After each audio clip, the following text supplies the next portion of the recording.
call an ambulance. Moment of silence, my condolences. I'm going crazy, I don't think that I can hold it in. Yo, Hopeton, what's up, man? What's good, Francis? Thanks for having me on, man. Yeah, you're so welcome, dude, and you definitely deserve to be here. What's up, everyone tuning in live?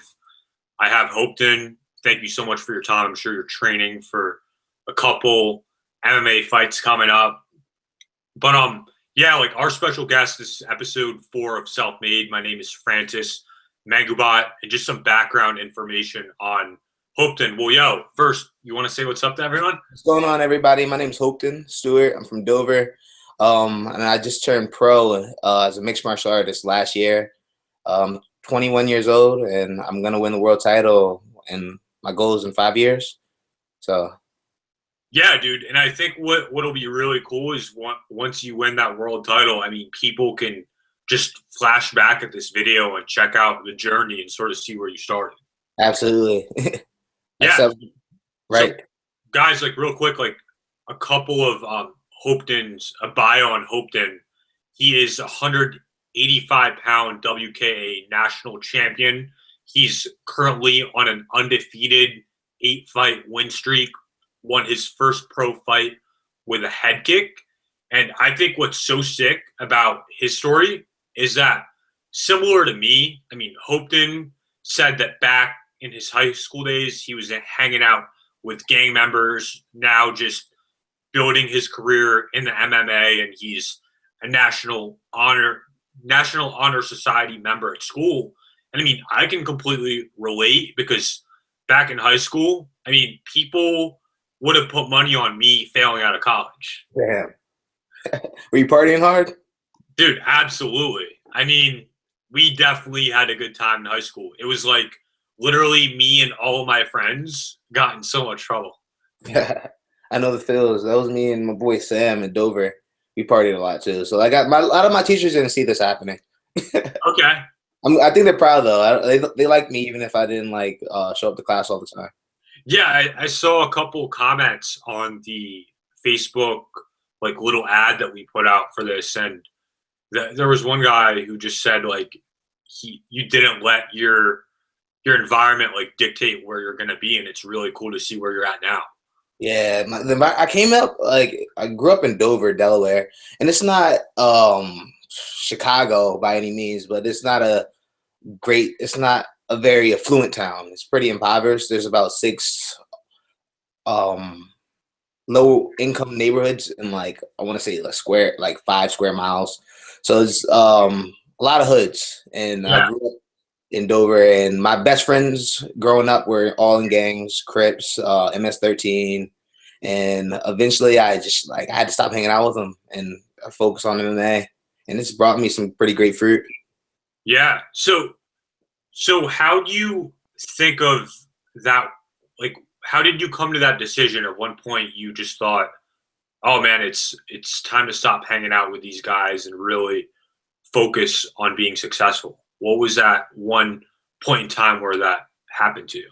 Well, my grandma passed away my junior year in high school, and she passed away from cancer. So we were going back and forth from Dover to New York to visit her. And the guys I was hanging out with were they were into the street life, and they started breaking into houses. And then one of the houses they broke into was mine while I was up in New York. So I came back, my house was broken into, my mom's jewelry was gone, my PlayStation was gone, and a lot of it was some of the guys I grew up with who ran in my house. So after that, I couldn't hang out with the same crowd anymore because it was detrimental to my health. I actually ended up fighting one of the guys who broke into my house in school, almost got kicked off the wrestling team. So yeah, that was that. That was the end of that life. That's crazy. And since you brought up wrestling, I actually have one of my buddies, Pierce Tomorrow, and he was saying how you just started wrestling later on in high school, and I think you guys wrestled at one point, but he was saying how he just saw huge potential out of you and definitely saw you doing big things, which, I mean, it definitely happened, right? Yeah, not yet. I still see my success is pretty moderate in the grand scheme of things. But yeah, Pierce was an amazing wrestler. He was one of the only wrestlers I lost to my junior year. It was actually my first year I started wrestling. He went on to get second in the state that year. I didn't wrestle in states. I quit. My coaches didn't like that, but I wasn't really big into wrestling. I only started wrestling better for MMA. Okay. And then how did you get introduced to MMA and get started with that? I was about 13, and I was watching the UFC for the first time. I saw it was cage fighting to me. It wasn't. I didn't know what the letter stood for, and I was always fighting in the street because my friends were in gangs and just little petty skirmishes. And I was saw that people were getting paid for it, and I was like, "Wow, you can get paid for this." So light bulb went off in my head, and I set that goal at 13 years old. My mom signed me up for Taekwondo about a week later, and that's all she wrote. Dude, so me and my boys literally used to play that video game. And I used to always love fighting as Anderson Silva and My boy Jackson. Yeah, that's one of my favorite fighters, actually. He was my first inspiration for martial arts, like not for mixed martial arts. Bruce Lee was my first inspiration for martial arts. Maybe even the Power Rangers. Let me go back a little bit. Well, yeah, I love Anderson Silva. Definitely a big inspiration. So you saw that it was cool to get paid for fighting. I mean, what was that next step that you took? When did you start to think, I can do this professionally and I'm going to start training for this? Then I thought I could do. My mom always told me I could do whatever I wanted, so it was just a matter of time of figuring out what you want to do. I think that's a big step in life. A lot of people don't ever figure out what exactly it is they want. And once I figured out something that was like that fit all my desires, I guess you could say. Like I have a huge wanderlust. Like traveling is a big thing for me.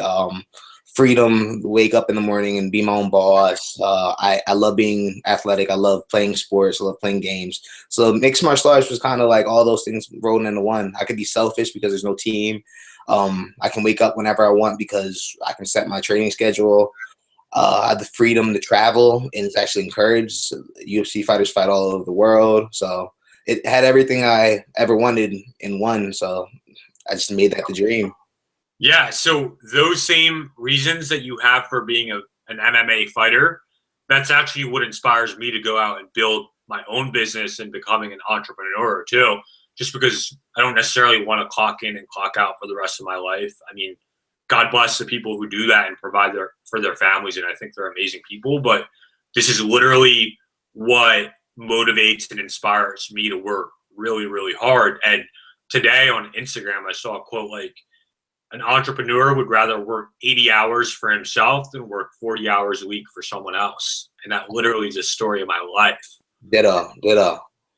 I get we got to thank the blue collar workers, because without them there would be no America. But teach I don't like taking orders unless it's from someone I respect. And I do work a part-time job as a substitute teacher, and I work with like some amazing, or I have an amazing boss there. And Mr. Thomas, shout out to him. He was also my principal dean of discipline when I was in middle school. So substitute teaching and MMA keeps me busy. And yeah, I mean, there are a lot of phenomenal like workers out there who have an amazing mindset, who are just learning like their skills. I mean, my personal mentor was a guidance counselor and was in education for 21 years. And finally at 42, she decided that she was sort of tired of the politics and other people treating her poorly within her job, that she decided to become an entrepreneur. And through all the work that she put in those 21 years, I mean, you see her now and she's a multimillionaire. A lot of people think it's an overnight success, but she really put in like a shit ton of time and effort just honing her craft and building up her skill level. Yeah, it's a lot. You see that a lot with a lot of successful people. You very rarely see the entire story. like with me, like I didn't just. I said it sounds easy now that I'm here. I'm pro that I just decided to be an MMA fighter, but I worked a lot of shitty jobs before this. Not shitty because some of them were pretty cool. I worked at Legends in the malls. It's kind of like a shoe. It's a shoe store. Okay. Shoe store, sports apparel store. I worked at Journeys, so that's another shoe store. GameStop Kids. I delivered Chinese food. Yeah, I did a lot before I could going into this career. I had to quit my jobs and live on unemployment for a while when I first started my MMA career.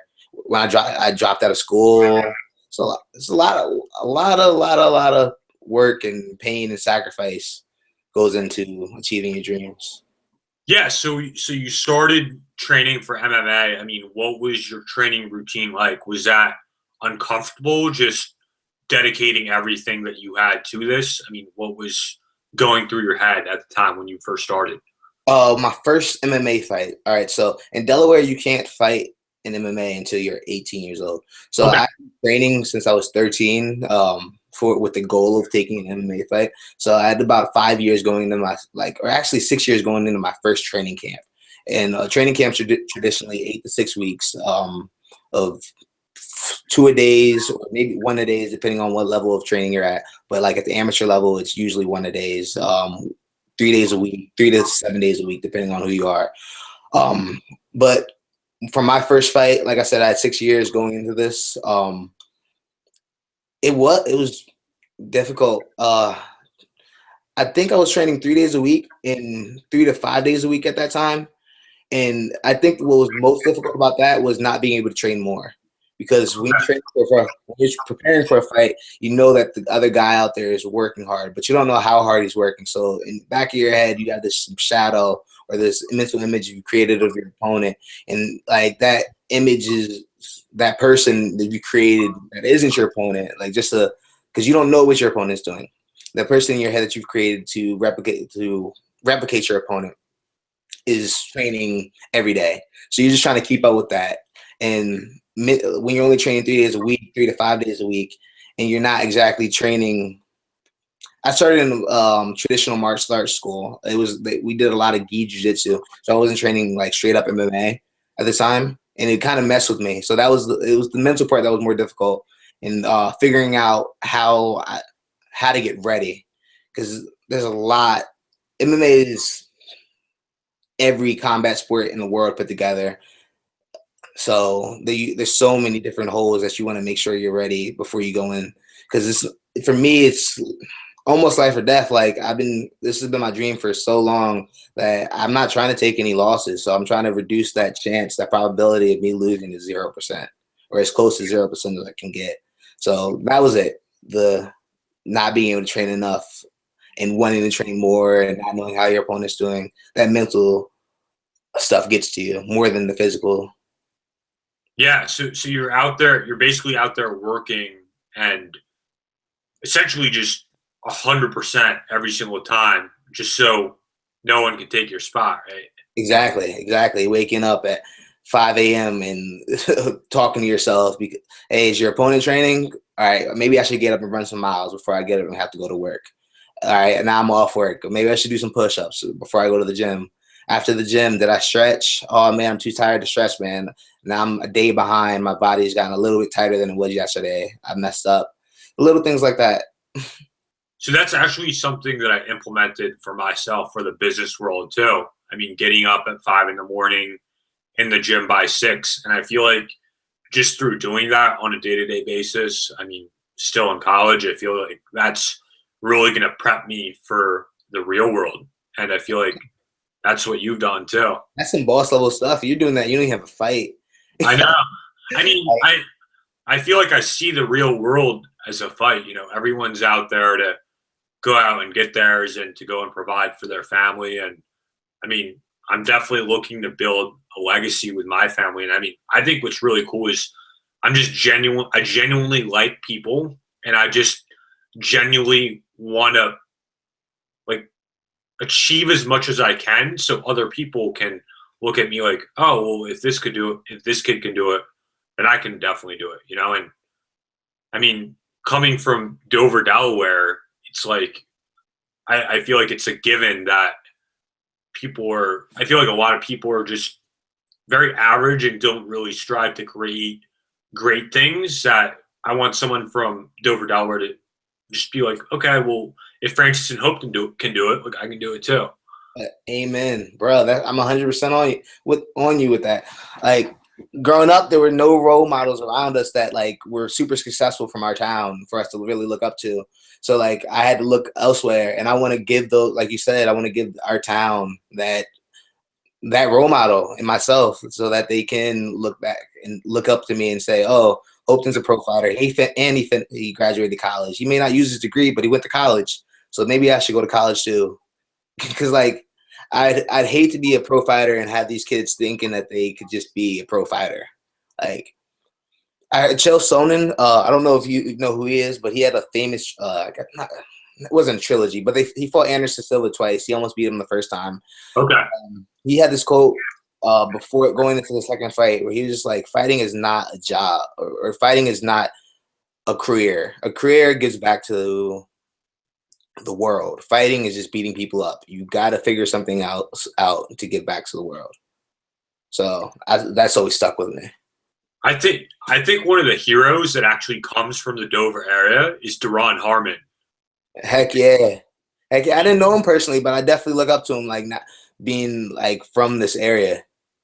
I actually don't know him personally either. I've met him at like one or two parties where he didn't even drink back in high school, but I think it's so cool to see what he's achieved. And I mean, he just came from Dover. Like I literally lifted at the same beat up gym with him at Caesar Rodney. Yeah, you went to high school. That's strength and conditioning class. Sierra's got it. You guys got it a little bit more together than us.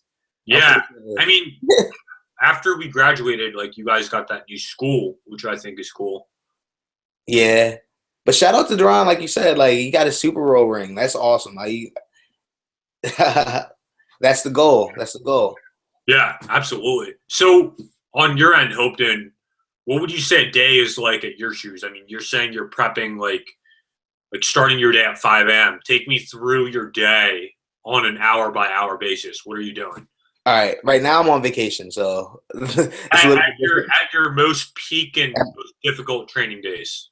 All right. On my most difficult training days. So my last training camp, I would wake up maybe around 6 to 7 o'clock, get dressed, make a kale shake.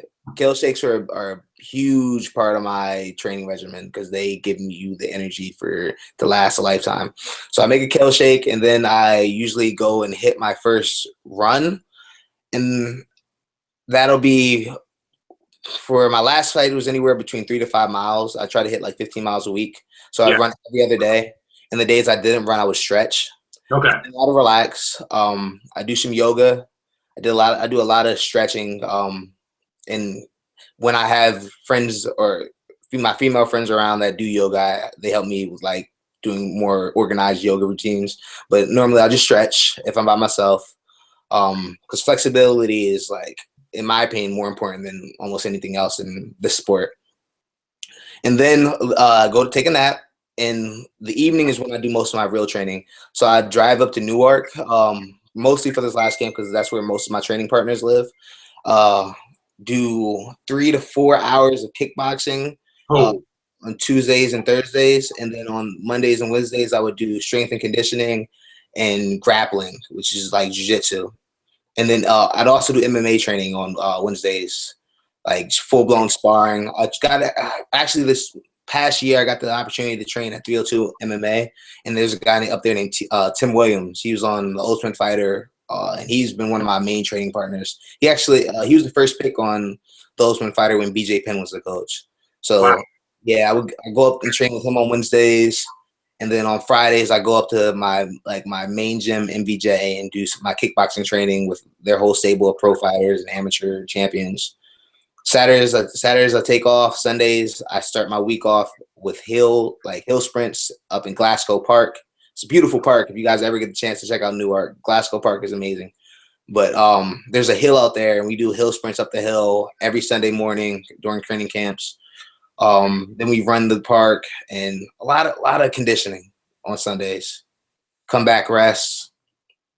So yeah, it varies by the day, but it's mostly run, stretch, hit a gym where I'll do some organized training, where rather it be grappling or striking. Grappling is like, I don't know if you guys are familiar, but it's a combination of wrestling, jiu-jitsu. Jiu-jitsu is a submission fighting art. If you look up Royce Gracie, ROYCE GRACIE, Royce Gracie, you'll see a lot of grappling videos. He brought like grappling, jiu-jitsu to the mainstream in '94 when he won the Ultimate Fighting Championship. Okay. Dude, I'm totally down to do those hill sprints with you. Word, you're welcome to come out. My coach would be glad to have you. Are you coming out here on Sunday? Nah. I don't know if I'll be able to keep up. If you might, maybe, like, it's the hill sprints on Sundays with Coach Greg from MBJ are literally the bane of my existence. I hate hill sprints. Like, tenacity is one of my strongest qualities. Like, I can usually push myself just about through any type of exercise, no matter how long. Like, we'll do Spartan training some days where we'll basically, like, we won't stop lifting weights or like light weights or battle ropes. We won't stop moving for more than 15 seconds for like an hour. So 15-second breaks. But like, Spartan training doesn't compare to what those hill sprints do to you. So it sounds like you're just doing like a day at a time where you're just going really, really hard, and then you're having time to just rest your body and have like all your muscles recover, right? Yeah, hard day, light day. Hard day, light day. Some days I take off. Like a lot, I'm different from a lot of fighters in that I kind of run my own training camps. I'm self-managed as well. I don't have a manager yet. I say yet because I was thinking about it, but I can kind of handle it right now. But if I want to take a day off, if my body's feeling weak, I take a day off because I'm running my own training camps. I don't have like a head coach really to tell me to get back in the gym. And I think I credit a lot of my success to that, because I don't think anyone knows you as much as you know yourself. Absolutely. But so, I was going to say, like, with your whole MMA career, your whole life, what would you say the toughest thing that you've had to overcome that has really defined you as a person? What would that be? I went through a pretty nasty breakup.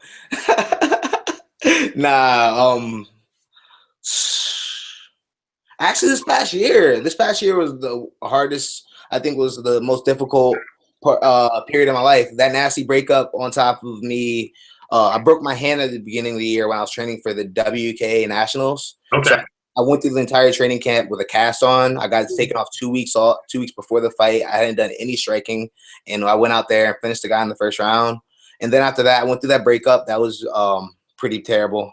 And then I bounced back from that and trained for another title. So I had three title fights this year and my pro debut. So I really didn't take any breaks this entire year. I was in a training camp basically the whole year. And then I sprained my ankle right before my pro debut. I had 2 cars. They both broke down. Actually, one car, the other car was my mom's car. That broke down. So I was literally riding my bike around Dover, dropping off tickets. Wow. Yeah. And then, get this, the day before, like 2 days before the fight, I'm still dropping off tickets. The bike that I'm riding gets stolen when I stop at Rice to get some sushi. Dude, that is crazy. So this year. So you sprain your ankle and you mess up, you like break your wrist at the same year. How do you come back from that and win titles? I never stopped training. When I broke my hand, I just did I run and do sprints. When I sprained my ankle, instead of running, so I couldn't run the last 2 weeks of my fight, I switched my regimen to all upper body training. I was doing 100 push. I finally got to 100 push-ups this year. We're 100 push-ups straight, and I would do that one set of 100 push-ups a day. Do a lot of core, chin-ups, anything I could do that didn't involve my lower body. And then come fight night, I just took like some 800 milligram ibuprofen, and I was ready to go. My ankle was jacked up for like a month after the fight, though. Dude, so much respect for that, because I feel like people, like just your normal average person would be, oh man, like my wrist is screwed up. Let me just take a little break. I'll get at it in like the next 6 months. I feel like that's what really separates you, and that's what makes you exceptional as compared to just the average fighter. Yeah, I give a lot of that credit though to the town we come from. It's like I could come up with like a number of different circumstances just growing up in Dover where I deal with some bullshit, some very I don't want to, can I curse? Yeah, dude. Cool. Straight up here, we keep it real.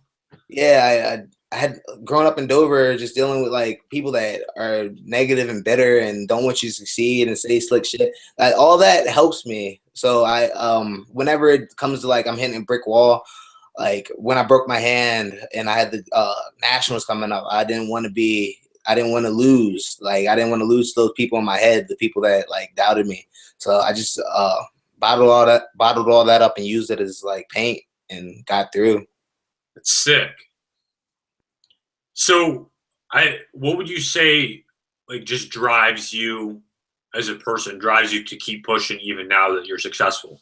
Like for me, I can tell you that I was born in the Philippines, and when we first moved to America, lived in Chicago, Illinois, like my family was literally living off of food stamps, and I was that kid who got free lunch, and we moved to Buffalo, New York, and we had like reduced lunch, and it was almost like embarrassing being like that kid who had to do that. But I feel like that definitely shaped me as a person, and that's why I work so hard to like I never want to have that happen to my family, and I just want to create a life to where money isn't an issue. And I mean, my family's amazing. Like my mom is literally my hero, the hardest working person that I know. I mean, I'm graduating University of Delaware with $0 in student loan debt. So Nice. yeah, what would you That's say? an amazing story, dude. Like I didn't know all that. That's awesome. Yeah, It's a lot to overcome. keep it real here. My mom raised me by herself, and like we grew up. I was poor, but like I can say that now. I didn't know I was poor growing up. I didn't know like having reduced lunch wasn't normal. Having free lunch wasn't normal. I thought that was like what every kid had. I didn't realize I didn't really have a father around until I was like in 4th grade. Like, oh well, that's cool. But mom's both. But yeah, so that's really not the motivation. Right now, at least, that may have been in the past. I'm a really emotional guy, so I can draw on like I can tap into any of my past issues to use. But right now, in this moment, it's the town, because I'm working at Central Middle and I'm subbing, and I'm coaching their wrestling. I'm helping coach their wrestling team. I'm an assistant coach there, and like I see kids going through like shit way worse than I ever imagined.